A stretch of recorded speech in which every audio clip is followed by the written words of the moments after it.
Quiero compartir con ustedes algunas ideas, algunos aportes de la evaluación formativa que en los últimos 10 años se han producido como ideas que nos permitan repensar el campo de la evaluación y en particular el campo de la evaluación formativa. La idea que les voy a proponer es compartir 10 sugerencias prácticas que un director puede pensar en su escuela, tanto para trabajar con sus maestros como del mismo modo los maestros trabajando con sus alumnos. La primera sugerencia que quiero compartir de la retroalimentación es cuándo, cómo y de qué modo decimos lo que decimos. Nosotros sabemos que la retroalimentación impacta en las personas, tanto en sus aspectos emocionales como en sus aspectos cognitivos, y no es lo mismo decirle algo a alguien de buena manera que decírselo de mala manera, no es lo mismo decirle algo a una maestra en un pasillo que sentarse con calma y poder compartir, comentarle lo que uno quiere decir. También el sentido de la oportunidad. A veces uno piensa, es mejor decirle al comienzo de la jornada, cuando sale de la escuela, un viernes antes de ir a su casa. Son todas ideas que nosotros deberíamos pensar cuando decidimos ofrecer retroalimentación a un docente o a un alumno. La segunda sugerencia tiene que ver con el clima en el cual uno piensa ofrecer retroalimentación y que si nosotros pensamos un espacio y un tiempo y un modo de vincularse y de comunicarse con los docentes y con los alumnos, tenemos que pensar que este clima sea de tranquilidad, un clima no punitivo, un clima en donde el error forme parte del proceso de aprendizaje. Si no, las retroalimentaciones que ofrecemos podríamos decir que caen en el vacío, no son consideradas, no se toman en cuenta. La tercera sugerencia tiene que ver con hacer explícitos los criterios, los estándares, las expectativas de logro, depende cómo sean definidos en cada jurisdicción, de tal manera que los docentes sepan qué se espera de ellos, los alumnos sepan qué se espera de ellos y estos criterios, estos modos de enunciar lo que se espera sean públicos y compartidos. La cuarta sugerencia está vinculada con la anterior porque tiene que ver otra vez con los criterios. Los especialistas dicen que sería bueno compartir los criterios con los docentes en el caso de su desempeño y en el caso de los alumnos con respecto a sus aprendizajes, porque la verdad es que cuando uno va construyendo los criterios va aprendiendo de aquello que está discutiendo, pensando, analizando. Por ejemplo, si les proponemos a los alumnos que aprendan qué es redactar o cómo se redacta un buen cuento, si nosotros discutimos con ellos primero qué es un buen cuento y qué no es un buen cuento, y lo hacemos con un ejercicio muy simple como traer muchos libros de cuentos y poner en una pila cuentos que creemos que son buenos y cuentos que creemos que son malos. Y preguntarle a los alumnos por qué están en la pila de buenos los cuentos buenos y por qué están en la pila de malos los cuentos malos. Y los alumnos empiezan a decir porque tiene imágenes, porque es corto, porque es largo, y uno va registrando estas ideas y con eso va construyendo criterios. ¿Cuál es la intención de compartir, construir, de hacer público los criterios? Que no solamente los utilice el docente para evaluar, sino que sean los propios alumnos que los puedan utilizar para autoevaluarse y también para evaluarse entre pares. Esta misma idea piénsenla para evaluar a los docentes, para que los docentes se autoevalúen y se evalúen entre pares.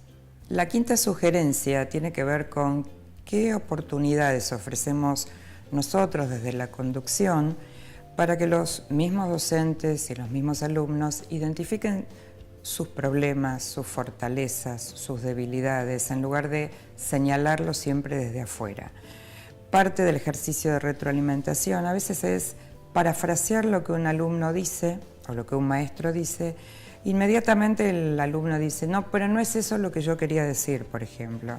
Y entonces no hace falta que uno le diga nada acerca de su debilidad o de su fortaleza, sino es el mismo alumno o es el mismo docente quien lo reconoce.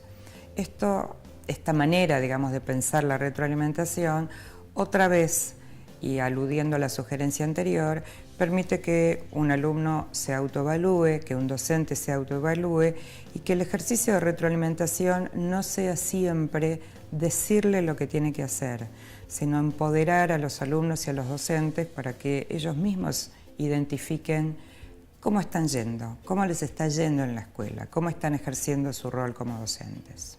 La sexta sugerencia tiene que ver con la cantidad de información que uno puede ofrecer en una retroalimentación.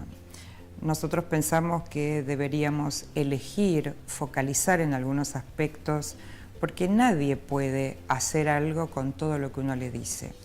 Un ejemplo puede ser, si yo corrijo una producción de un alumno, no puedo señalarle 20 cosas en su producción, porque la pretensión de la retroalimentación sería que el alumno haga algo con lo que yo le estoy sugiriendo, proponiendo.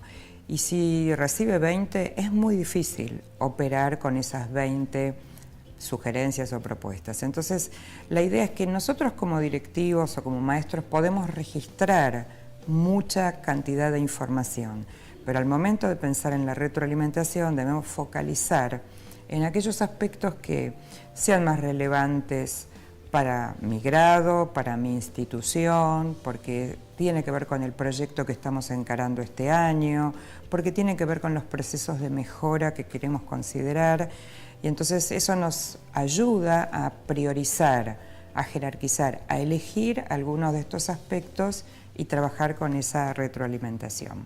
La séptima sugerencia, bien puntual, tiene que ver con un modo de ofrecer retroalimentación es ofreciendo ejemplos, mostrando ejemplos, modelando cómo se hace algo.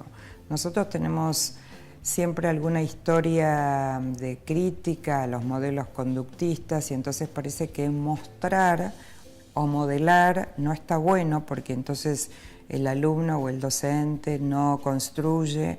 Y la verdad que esto no es así.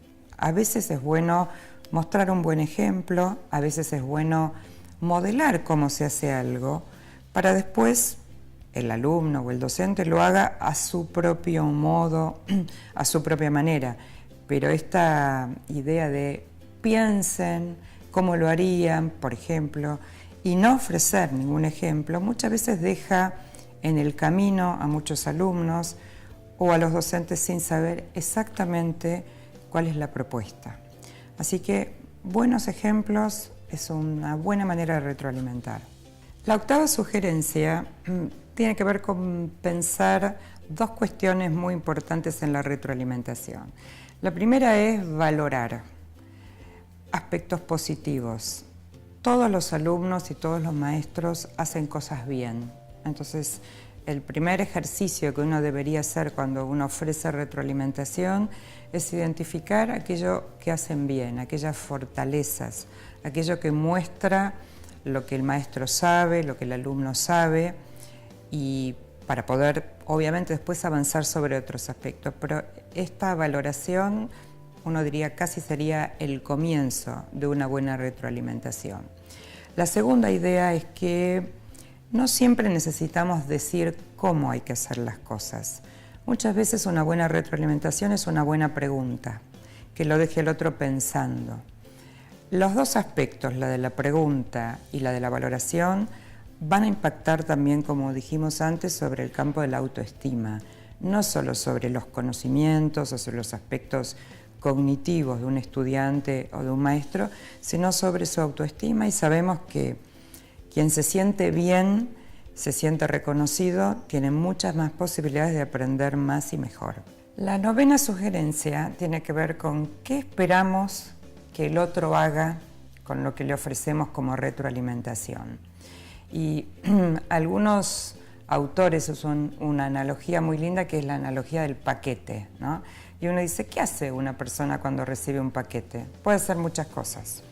Puede devolverlo al remitente, puede quedarse con el paquete y abrirlo, puede guardarlo para más adelante, puede tirarlo a la basura. Y nosotros no queremos que la retroalimentación ni vaya a la basura, ni quede olvidado. queremos que el alumno y el docente hagan algo con aquello que les proponemos, les preguntamos, les sugerimos. Entonces es muy importante no solamente ofrecer retroalimentación, sino que seamos muy claros en qué queremos que hagan nuestros alumnos o nuestros docentes con esa retroalimentación. Por ejemplo, volver a escribir el trabajo, por ejemplo, pensar otra estrategia para la próxima clase, o sea, ser muy claros en el pedido. La última sugerencia es una bien específica y es un ejemplo de lo que en el campo de la retroalimentación llamamos protocolos, que son una especie de redes de conversaciones organizadas que tienen una estructura, que lo que permiten es en muy poquito tiempo ofrecer retroalimentación. Este es un ejemplo de muchos otros que hay y consiste en 3 preguntas. La primera es ¿a dónde voy? Y tiene que ver con entender lo que dijimos al principio, ¿no? ¿Cuáles son los objetivos? ¿Por qué estoy yendo para allá? No tener claro a dónde voy. La segunda es ¿cómo me está yendo? ¿Cómo estoy yendo? ¿Qué creo que está bien? ¿Creo que debería mejorar? ¿Qué recurso necesito? ¿Qué ayuda necesito? El tercer punto es ¿cómo sigo? Porque tenemos que pensar en el futuro, tenemos que pensar hasta aquí llegué, ¿qué más tengo por delante? ¿Hacia dónde voy? ¿Qué otros aprendizajes? Si nosotros pensamos que este modo de ofrecer retroalimentación es un buen camino porque estamos formando o queremos formar estudiantes autónomos, queremos formar docentes que cada vez sean más profesionales, capaces de tomar buenas decisiones y seguir, como siempre, aprendiendo. En educación no tenemos techo, el cielo, uno podría decir que es casi el horizonte hacia donde deberíamos trabajar cotidianamente, de manera conjunta, maestros, docentes, alumnos, padres y la sociedad en su conjunto.